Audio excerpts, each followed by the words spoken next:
Lakers to the inaugural fall 2020 version of Sports Talk Thursday. My name is Spenser Emerson, and with me is the man who got confused when I said we're wearing football jerseys, because I meant football jerseys. Hey, this is the football jersey I have, okay? Ladies and gentlemen, hi, my name is Drew Bledsoe. So, how are you today? I'm doing pretty good. And for those who don't know who Drew Bledsoe is, that was Tom Brady's backup quarterback for when he won the first Super Bowl for the New England Patriots, just in case you guys forgot. He then went to Buffalo for an amazing career. How long was that career? For amazing 1 year. Ugh. To which I remember this happening, and we all went, really? But how are you doing today, Darrell? We just spent the better part of the 90s trying to beat Drew Bledsoe, which when Jim Kelly was on the field, we could do it. But, after that kind of fell apart. Yeah. And I've always said of Tom Brady, like everybody's like, oh, what if Tom Brady went to Buffalo? And I said, look, I do not like Tom Brady on the Patriots, and if he ever comes to Buffalo, I might have to get his jersey. Like, well,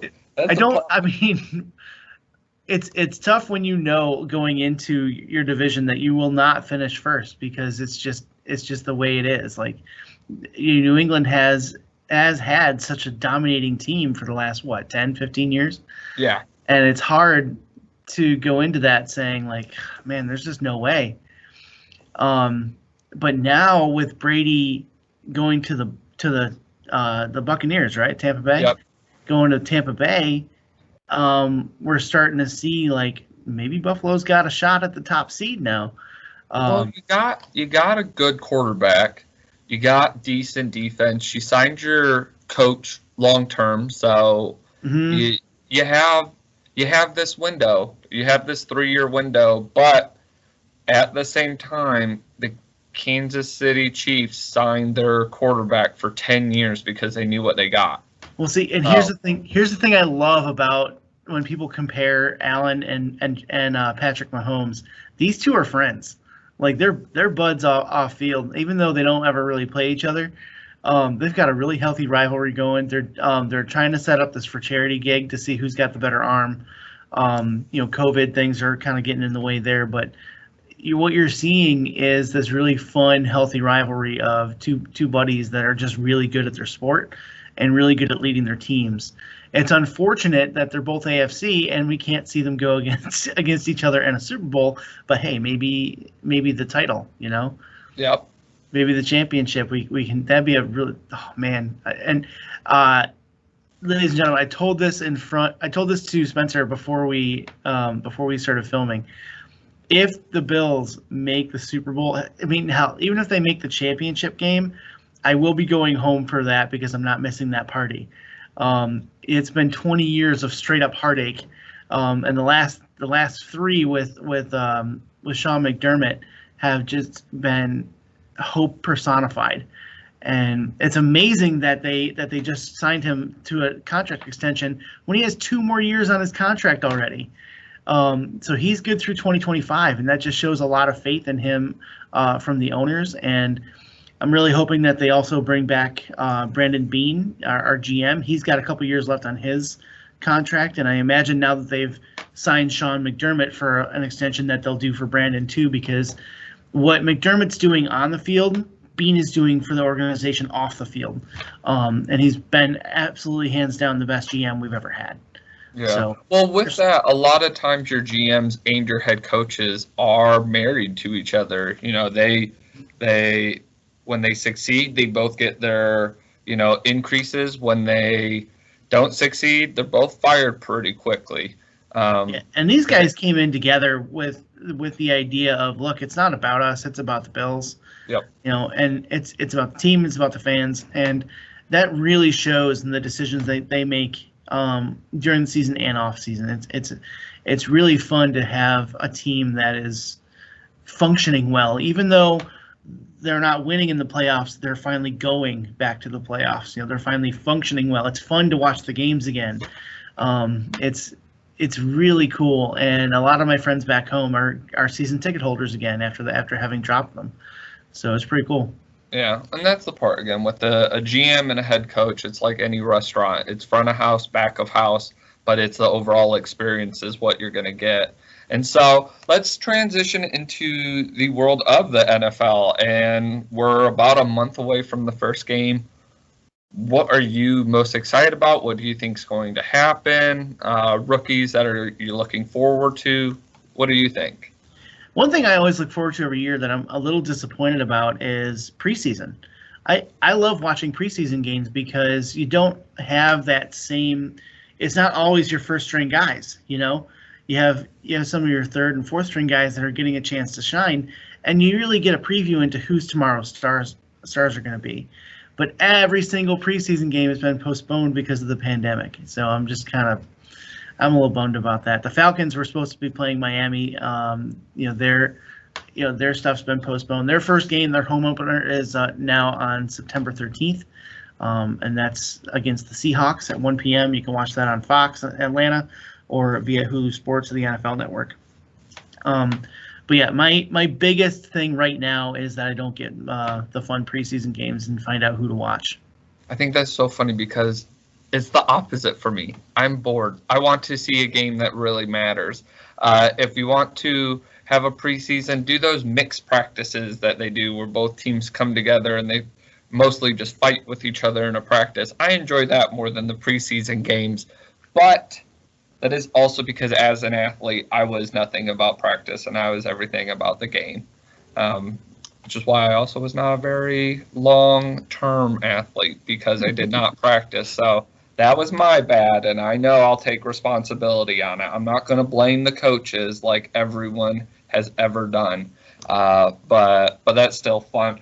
Atlanta sports, what's happening in Atlanta sports? You talked about that with the Falcons game opener. Like, what we got other teams here. Don't forget, like Atlanta United. What do we got? Well, let's stick in the NFL for a minute, because we got to talk about George Kittle too. I met him once. Wasn't that impressed. He looks like he should be on the OC, but yes, George Kittle did today sign a 5-year, $75 million extension. 40 of that is guaranteed through injury. 30 of that was guaranteed straight off the bag. So yeah, and it includes an $18 million signing bonus. Yeah, they'll be fine. And it's totally revamping how they what the salary cap is for tight ends. Yeah, it's because George Kittle finally has gotten the work that prior TEs have been doing, and that's playing a wide receiver, just being a much larger person, like Gronkowski and gosh, who else was it? Antonio. Antonio. Yep, you got all these, and he finally said, "I want to get paid." And he does deserve it. He is a decent blocker with great, catching ability. He's the extra weapon. Tight ends were the first chance of, other players besides wide receivers can catch the ball. Now we're seeing it in running backs more, so that value of the running back is starting to get higher. But in a league that is all about passing, you need to have a decent tight end because who else catches the ball for San Francisco? Well, and look at the success of the tight ends in the last 10 years. I think you're right. It's a completely changing game. You hear all the time about wide receivers. They're the stars, except they're kind of not anymore. They're at least on par with tight ends. So it's going to be fun to see in the next few years where the game goes. Are we going to go to a shorter game, or are we going to start seeing more tight ends with higher contracts, or what are we going to see with that? So I just think it's kind of historic that's the first one, and I don't think that it'll be the last one that we see. Yeah, it with the contracts that have been coming out, and then the players who haven't been getting contracts. This is a very unique time because You're seeing athletes like Dak Prescott not get his contract extension. But then you see George Kittle, you see Patrick Mahomes, you see all these athletes getting these large contracts. At the same time, it is a business, which makes it fun for me to watch because I enjoy the business side of it. A lot of fans just really care about, I just want to win. I just want to win. No, I like the sports business side, but hey, I was a sports studies major, so I have a few years of experience really looking at that side of it. You know, the income on days that it rains versus the income on days that are below 54 degrees. I love that side of it, but it is a business. It'll be really interesting to see who's the next contract, because that's all anyone ever does is what's next. So who's next? Who's getting this? You know. Yep. And people are thinking about the end of the pandemic and who it's going to be. Who's going to be the breakout stars? Yep. So I'm just waiting for the Lions to get rid of Matt Stafford. Like, I'm over it. That's how you know no one cares about. That's how Buffalo felt about people like Tyrod Taylor. Oh, but now he's in LA and they're going to win the championship. I doubt it. Yeah, but at least they talk about your quarterback and say like, ooh, should they get this person? Should they get that person? You know, no one cares about Detroit if for 10 years all they do is not talk about when's the next. Like they did that to Eli after he won 2 Super Bowls, and they did it immediately. I know Matt Stafford has thrown a lot, but that's also because the Lions are horrible. So quarterbacks throw a lot when you're down. You run the ball when you're winning. You throw the ball when you're losing. And the Lions lose a lot. So I'm not surprised he has high numbers, but he hasn't won a single playoff game. Like, if you're saying that the quarterback's the most important position on the field, maybe we should start looking at her. Maybe if he I never really believed that, but if only he had a decent wide receiver, like a Kelvin Johnson. He was from Georgia. He was decent. I don't know. He was okay, but that's what gets frustrating, and that's my NFL talk because I get frustrated all the time because I can be happy with Tom Brady, and I've really been enlightened that I am a Tom Brady fan, not a New England Patriots fan. So go Buccaneers. See, here's even the thing, like everybody's like, oh, Tom Brady's the greatest of all time, but he's only the greatest of all time because of the players that were around him. Nope, it's just him.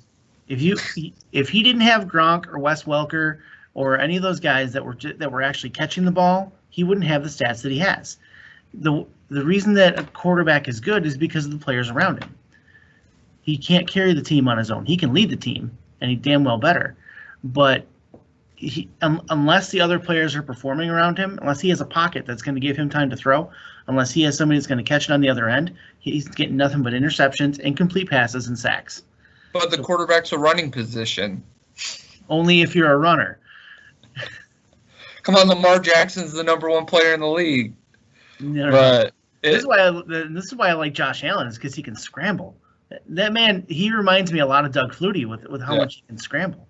But I am tired of hearing people talk about arm strength with these two quarterbacks. It's not just about that. It can't just be about that. Jamarcus Russell came into the league, and all he ever talked about was, man, that guy has such a strong arm. Mm-hmm. And Jamarcus Russell did what? Like, I think he's now working at Trader Joe's, and I enjoy cannons run out after a while. Yeah. But this is another thing that makes you're Brett Favre. But this is another thing that makes Tom Brady one of the best quarterbacks, is because he can throw it short. Yep. And he can do the run, and he can do the scramble, and he can do the things that he needs to do to get the job done. Yeah. It's not just about, hey, I can throw it 90 yards. Okay, great. How long is it going to last you? Yeah. Didn't do me any good. Yeah. That's also because I couldn't throw 90 yards as well. So. Last time I threw 90 yards was yesterday. So. I think you meant drove. No, when I 90 played yards. football, That's for golf. 1 year, and I hated it.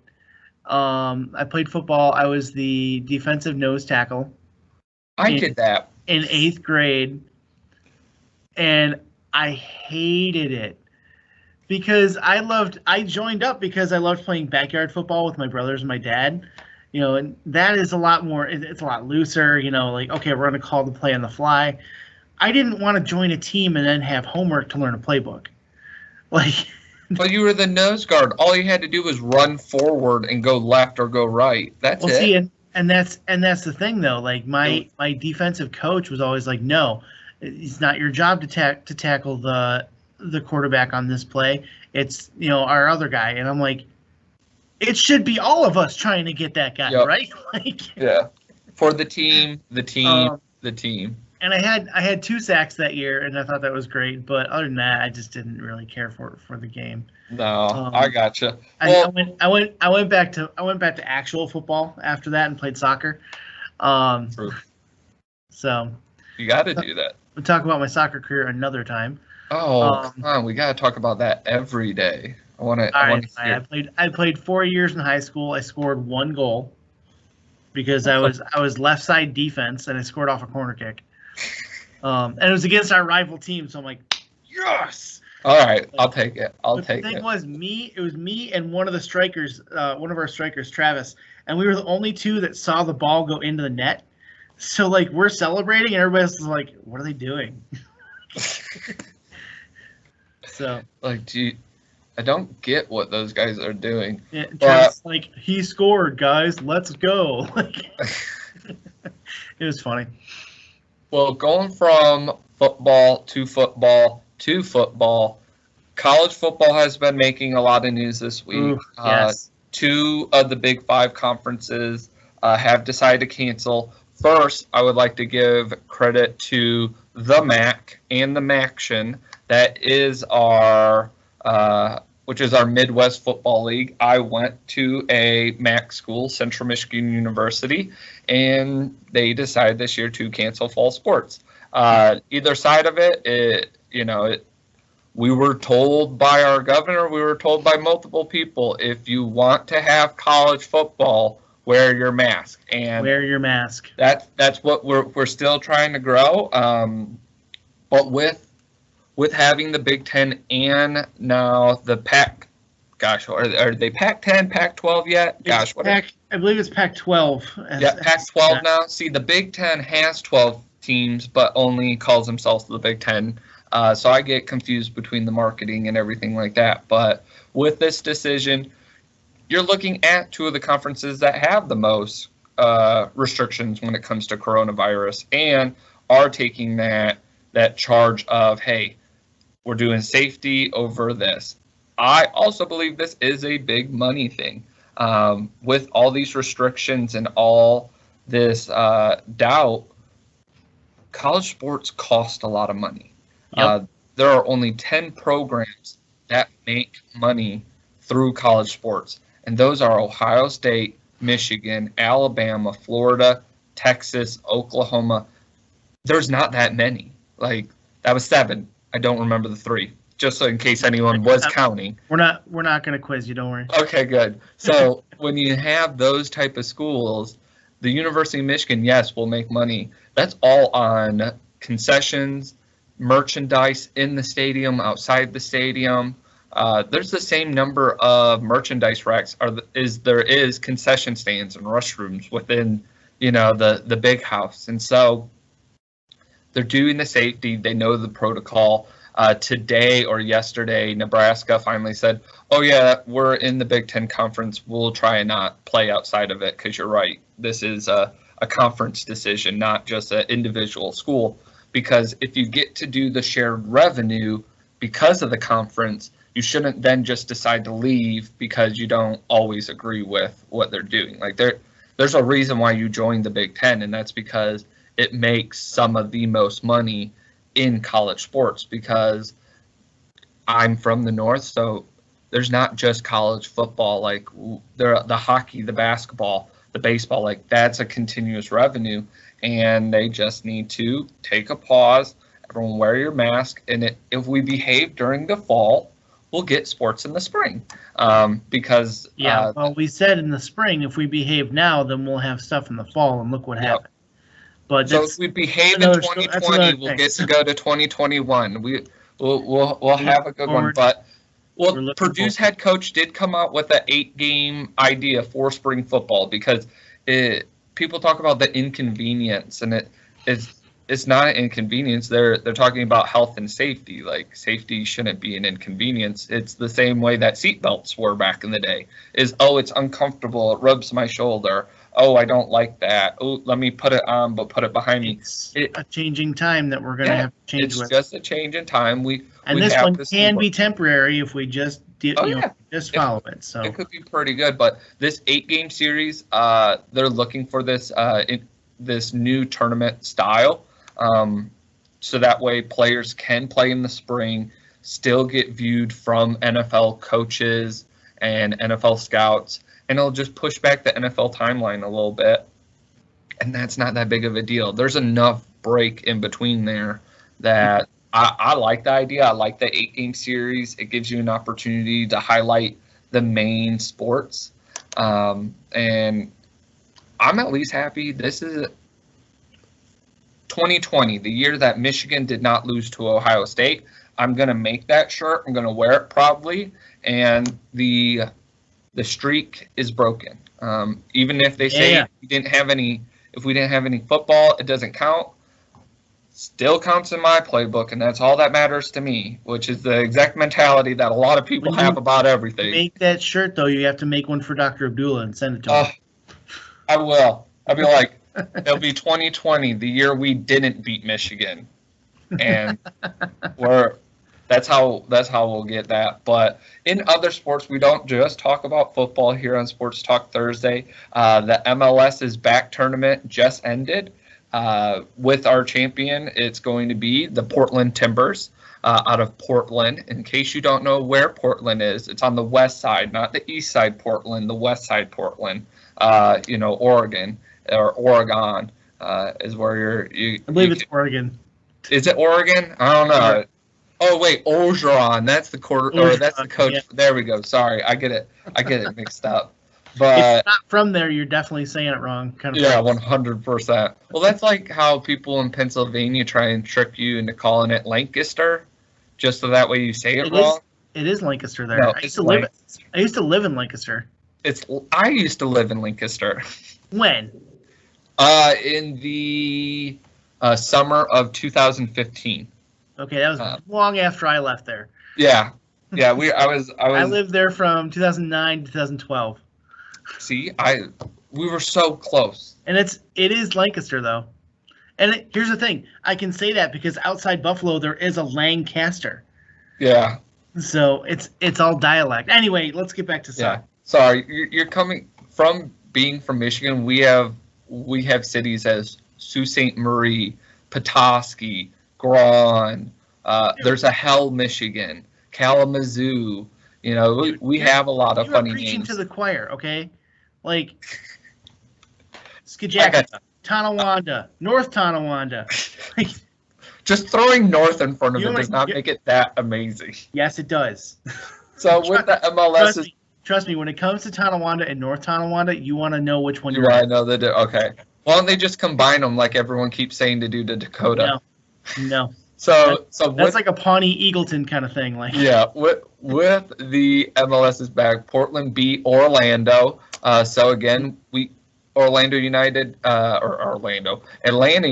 fans can sleep easy knowing that Orlando still has not won anything. It is a heated rivalry in which we just don't like the city of Orlando, except for me because I do love a good There's nothing fun to do in Orlando. So Disney World, don't get me started on that one. Nothing fun to do in Orlando. That will turn into our spinoff, which is called Disney Fridays, in which I talk all things Disney. I don't think it fits the job description. Disney Fridays. But I'd still do it. Disney Fridays, he says, everybody. Disney Fridays. Here, look. Sorry, here. Let's do it this way. There's nothing fun to do in Orlando. Change my mind. No. Here we go. Disney Plus. Disney did no. So there's a lot of good opportunities.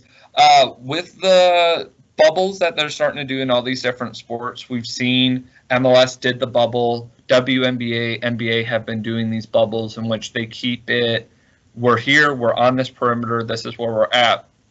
Sports such as the MLB did not do the bubble, and that's when they started canceling a lot of games due to players getting coronavirus. And that's something in which players were leaving hotels, players were going out after games, and it's the same thing that if you want the sports to play, social distancing is a great way of staying out of everyone's way and not contracting it at this moment and letting the sports play. And these are professional athletes it's a small inconvenience now for a great benefit later. Yeah.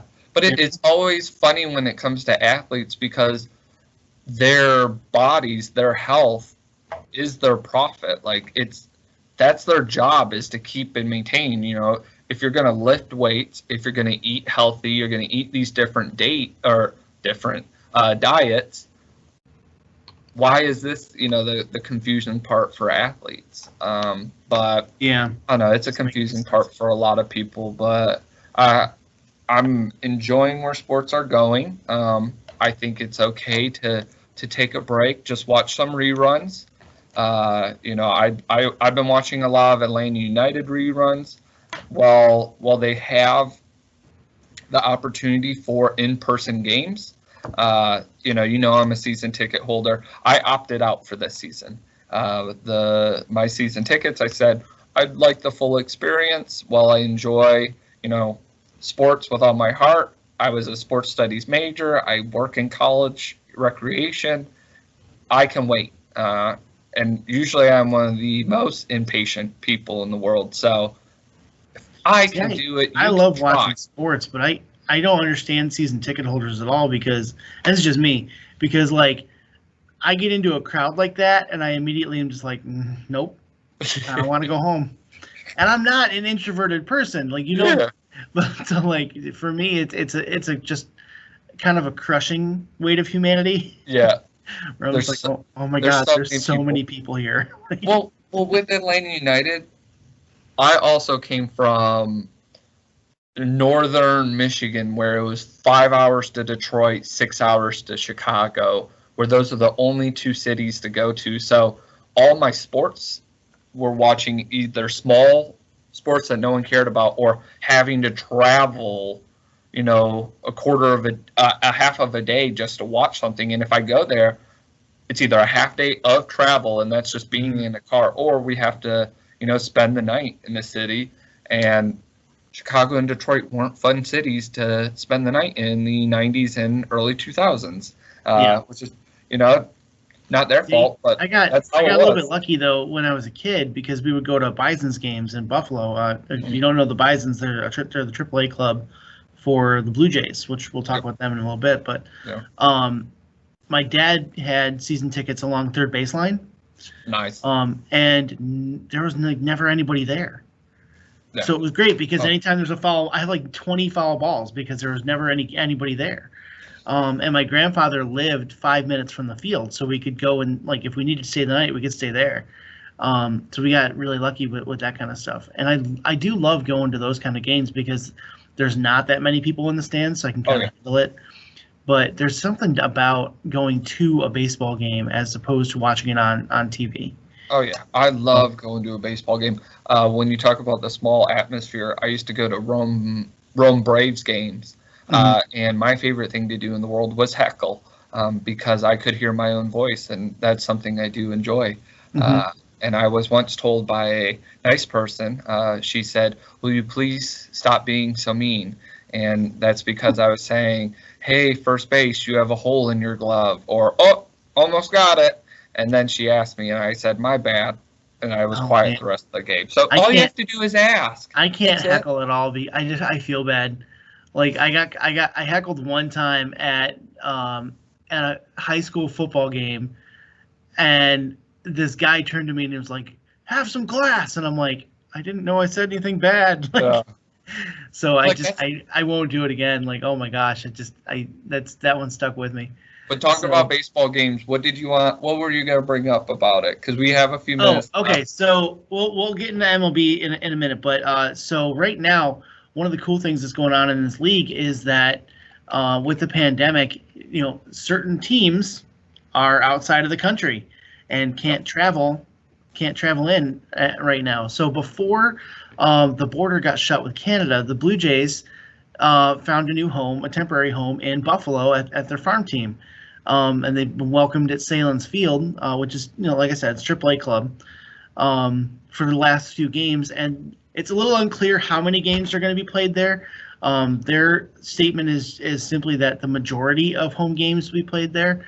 I think they're just releasing that since they don't know how long this thing's going to go on. That's probably why they're a little bit less clear about it. But it's really cool because Buffalo has been trying to get a major league team to come play on our field for decades. And now here we have them. And the Blue Jays are going to play teams like the Yankees. They're going to play teams like the Marlins. They're going to play, they did just drop the last two games there, but they also they made some history there in that they were down 8-0 and homered so many times to force extra innings, which is cool because I don't know if you know anything about, or I know, Spencer, you know a lot about baseball and how this works, but if the stadium's not big enough, major league teams can't play there. Yep. So these home runs, everybody's like, oh well, it's in a smaller stadium. Yeah, except it's not. And the last few that were there were what I would refer to as a no doubter. Yeah. Like it went so far out, like, no, trust me, that would have been in any stadium, that would have been a home run. The fields are the same, similar size. It's the seating. It's where the wall is, right? Like, the wall's the same too. Like there are requirements within the MLB when any new stadium is being built. There are requirements of left field has to be within this to this. Center has to be between here and here. Right. So it doesn't have to be. There's a lot of science that goes into that. It's all that. And so when it comes to it being in Buffalo, I know Buffalo would love to build a brand new baseball stadium so that way they could have the Yankees, the Mets, and then also a Buffalo team in there. Because then you'd have football, baseball mix. There's that opportunity, that Oakland side of it. But when it comes to these type of sports, it's not that Canada can't get into the United States. It's that Canada's not letting the United States inside of Canada. And that's the thing, that because of the travel bans, the U.S. teams can't go to Toronto to play. Yeah. So it was much easier to have the Blue Jays come here, and and it worked out. And I love Buffalo, and it's a very welcoming city. It gets a lot of flack. But it's actually a pretty awesome city to be in. And one of the things that I love about this is that the other Buffalo teams are really getting in on this. The Sabres, the Bandits, our lacrosse team, and even the Bills. The Bills have said that for as long as the Jays are there, wings are on the Bills. So they'll take them out, and they're all really getting to know one another and kind of doing some charity work. And it's fun to see how much Buffalo is still on the rise. It's been on the rise for about 20 years, and it's still going. It's pretty cool. Yep. No, that's awesome. And again, that's the fun part about sports. That's why we like to talk about sports. That's why we're here. That's why we're going to be here every Thursday from 12:15 to around 12:45. I know we had a comment in that says it's like the towns in Massachusetts. People mess up with a bunch of names too. You are correct. Massachusetts has the same thing. I just blame they do. That Boston accent. No, that's a northern thing. Like that's such a northern thing. Oh man, any of the northern states, that'll happen. We have a city. Clarabelle, we're the only ones that can say those names correctly too. So we're allowed to make fun of people who can't say Skinny Atlas. Yeah. There's all of them. We have cities called Ypsilanti and all that. Yep. So you can't help but once you go up into the Upper Peninsula, if you don't know, Michigan is two parts. So there is the whole UP. We have like Iron Ridge, Iron Head, Sault Ste. Marie. We have another Marquette. Not the one All where right. the basketball college is. I tell you what. For next week's show, I want you to find the craziest name in Michigan, and I'll find the craziest one in New York, and we'll compare. Yep. But here, no, I'll give you 3 of them. We'll put them on a slideshow, and we'll make you pronounce it. So I won't even tell you what. Oh, there we go. Yeah. Okay. I'll have you. You do 3. I'll do 3. We'll try and pronounce them. Okay. We'll try and pronounce them. This is gonna be fun. We will not help with each other. It's gonna be good. Other than that, Darrell, do you have anything? We do appreciate everyone who's joined. All of our shows are going to be posted on YouTube Live, which is CSUDRW. Well, it's not YouTube Live because this is live for. And we'll post a link to our social media as well, so you can get into it. Just one last thing, real quick. The Braves fell to the Yankees yesterday, 3-6. Braves are currently 11-9 in the NL East, and they're only 1 game behind the Marlins, who they are taking on tomorrow. All right. Well, that's not too bad. Actually, they have 2 games against them, one tomorrow, one Saturday. So if things go well, they may be able to take over that part of the league. That'd be pretty cool. Oh, that'd be pretty decent. Also, don't forget to join us on Mondays for Matinee Monday. That is where Darrell and I and whoever wants to join talks about a movie of the week. What's this week's movie that's coming up? So for Monday, we're going to be talking about Now You See Me. No, you don't. Look, Now You See Me. It is about magic, but it's, oh my gosh, it's about so much more. Isn't that great? It is about magic, but it's also about like this awesome heist that takes place, and it's one of the reasons I love it so much. Oh, the misdirect, it's great. It is a free spoiler, not spoiler free. It's a free spoiler show in which we talk about everything about the movie, because that's how I like to talk about movies. So if you haven't watched it, but you don't care to watch it, you can listen to us because we'll tell you all about the movie. But if you really don't, if you want to watch it first, please feel free to go online. I know it's on stream. Is it on Netflix now, or is it on Hulu? I believe it's on Hulu. Okay. And if it's not, there are other ways to watch it as well. Yeah, there's always. I believe HBO Max has it, and you can do you can do the free trial if you want to do that. And don't forget to cancel after 7 days. Put your reminders in your phone. You don't want to be. As my credit card statement can tell you, that's very true. Also, don't forget Wednesdays. Wellness Wednesday is a 12:15 show with Navia Telfair, who's our program coordinator. She is a senior here at the Department of Recreation and Wellness, and she talks all things health.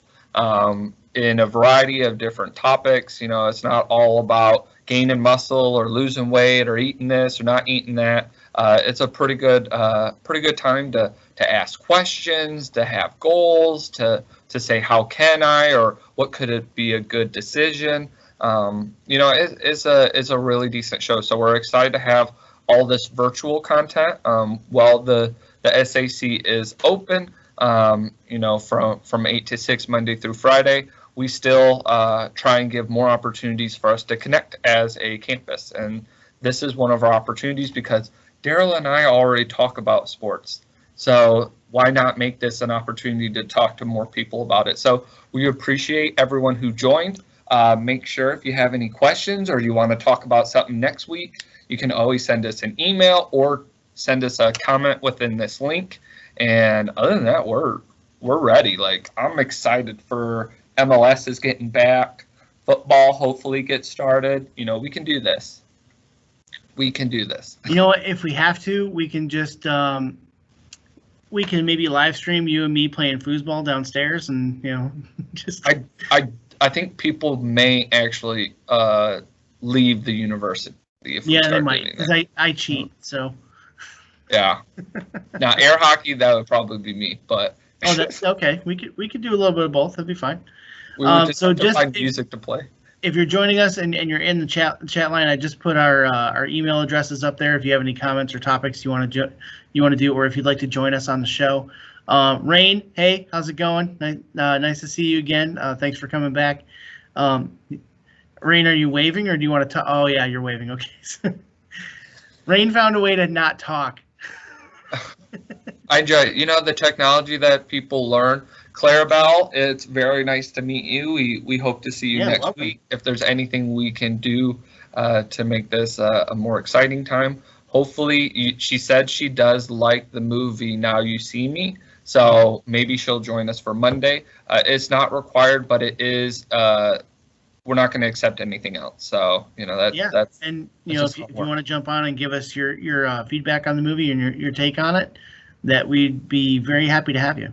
Yep. So, well, other than that, you guys have a great rest of your Thursday. Have a safe Friday. I think I'm going to go social distance hiking, and that's where I'm just going to go by myself, which does not sound as bad when you say social distance hiking. So, well, when you do that, you should check out the DIY adventures that we have set up for everybody. Ooh, I will definitely do that. That's exactly what it is how to social distance your hikes. That shameless plug. I love it. It wasn't even on purpose. So you guys have a great one. We will talk to you guys later. Bye, everybody.